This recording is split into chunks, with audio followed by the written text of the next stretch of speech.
Elon Musk has announced something that could completely change the game for Tesla and us Tesla investors. As he chatted with staff, Elon apparently announced that Tesla would begin working on a €25,000 car. This would be the equivalent of between a $26K and a $27K dollar car, which is that affordable vehicle that we have been speaking about as Tesla investors for so long.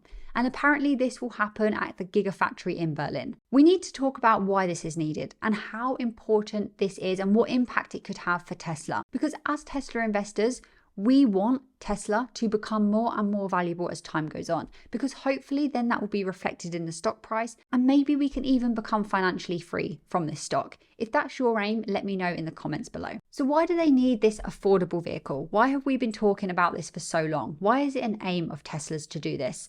Well, it's because they need to compete with the mass affordable market. And it ties in to the mission of Tesla, its core mission of accelerating the world's transition to sustainable energy. Ultimately, to do that, they need as many people as possible to be driving EVs. They want to move people from driving internal combustion engine vehicles to fully electric cars. So if they can offer a vehicle at the lowest possible price, a very, very mass affordable vehicle that most people, the majority of people, can actually afford to buy if they so desire that car, then what that means is more people are driving fully electric vehicles. If they can't do that and they can only offer premium vehicles, then what that does is that sort of prevents them from targeting a whole area of the market, because not everyone can afford a 50K, a 60K vehicle. What we see right now, and don't get me wrong actually, the EV market, and we'll talk about this later on in the video, is growing at such a rapid rate. People are moving towards EVs, it's undeniable with the data. There are people that aren't making that switch, and they're not making it based on a number of reasons. Maybe one is range anxiety. They are worried that they are going to get stuck without the means to charge their vehicle, and they don't want that. But one of the other key things is that there is a steep price tag on a lot of electric vehicles out there, and that is then being compounded by the macroeconomic situation. Higher interest rates are coming into play there. And I think that is stopping a lot of people. And then as well, by Tesla targeting and actually being able to open up and reach that middle income mass market, if you will, that allows them to get close to, if not meet and exceed, their target, their shorter term target of actually increasing vehicle deliveries to 20 million by 2030. That also needs the sales in China and Asia to be going up as well. But I think this is a really key part of that. Like we were just saying with the macro impact here, just thinking broadly, as interest rates go up and as inflation is quite painful, the average consumer cannot afford high ticketed items. They can't. They are not going to be looking to drop 70K on a new EV. They're not. And they can't get the loans and the finances to do that either, because the interest rates are so high. So actually, by Tesla offering a lower price vehicle, they are able to sell more in these sort of macro times. And we see the demand actually switch from higher premium, higher price vehicles to those lower cost vehicles. Now, right now on the Tesla UK website, a Model Y is at the cheapest about £45,000. That is too much money for a lot of people to part with in current times, especially. I definitely couldn't drop 45K on a new Model Y. As much as I would love to own one, that would not be financially sensible for me right now. However, with this new vehicle that they're going to start producing, which timeline's not sure, we need the official announcement, of course, before we can get really excited here, but it does seem to, it makes sense. They've kind of got to do this to fit in with their whole mission, and they've always wanted to do this. And we'll speak about the history of Tesla in just a second. The price of this car in the UK would be about £22,000, roughly speaking. That is a lot more doable. It's literally half the price of the Model Y that I just mentioned. It's a lot more possible for people to actually make that investment. And obviously the financing will be a lot lower on that. So again, people could actually look to do that. Yeah, so speaking about the history of Tesla, for a long time, they needed to make premium vehicles. They needed to make those vehicles with the slightly higher price tag, because what that allows them to do, if they sell well, which of course we know the Tesla story, we know that they absolutely did, it allows Tesla to make profit. Make profit first and allow them to then be in the position to actually reinvest and produce a mass affordable car. And obviously over the course of that timeline, Tesla's changed a lot in terms of their scalability, their manufacturing, their production. It's all it's all sort of aligned them to actually producing a mass affordable vehicle at scale. That's the difference here. This vehicle would be produced at scale for the masses, mass affordable, mass production. So then we got to think, okay, well, it makes sense. They would be able to hit their core mission more easily with a mass affordable vehicle. They can keep sales up, they can be more competitive. But aside from all this, what is their aim in the next sort of short to mid-term? It's to have a robo-taxi fleet. They are working on FSD. FSD, if you haven't seen, is absolutely insane. There's a guy called Omar on X. I think his username is Whole Mars Catalog. He uses FSD all the time and he posts videos and it looks incredible. Like, it's really, really, really good now. From what I can tell, I've not experienced it myself. I would absolutely love to. But the point is, Tesla ultimately want a robo-taxi fleet. How do they do that? They firstly solve FSD. They have as many cars out there collecting the data for FSD. Then they have enough cars out there to have a robo-taxi fleet. So it would be customer-owned vehicles. Maybe it would be these mass affordable vehicles that would take part in this robo-taxi fleet. But it is very much all pushing them towards all these missions that they have. It all makes sense. It all comes together. Now, speaking about why Germany. So from what I understand with the news articles and the announcement that was apparently made by Elon Musk, the production is going to start happening at the Gigafactory in Germany, in Berlin, which seems an odd choice. And it seems an odd choice because Germany is a very expensive place to do this. If you think about German Tesla workers,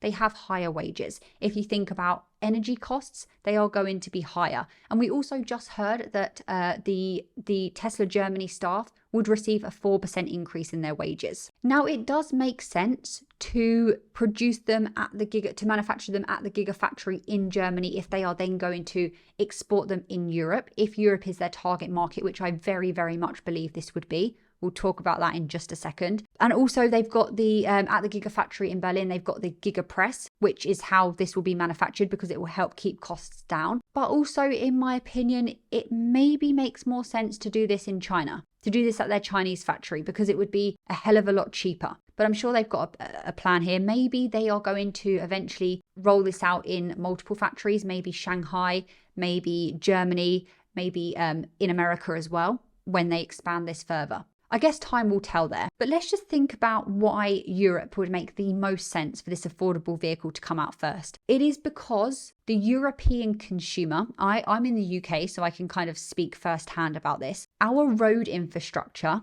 our lifestyles, everything really leans itself towards having a smaller, more compact vehicle rather than having, like, let's say, a massive pickup truck that is very popular in the US. We don't really have necessarily a need for that. Everything here is very connected. You don't have to drive long distances to get anywhere. The roads can be quite narrow. We have roundabouts often. Everything aligns to a smaller vehicle being more desirable in the European market. Hold that thought, and then also look at this graph here.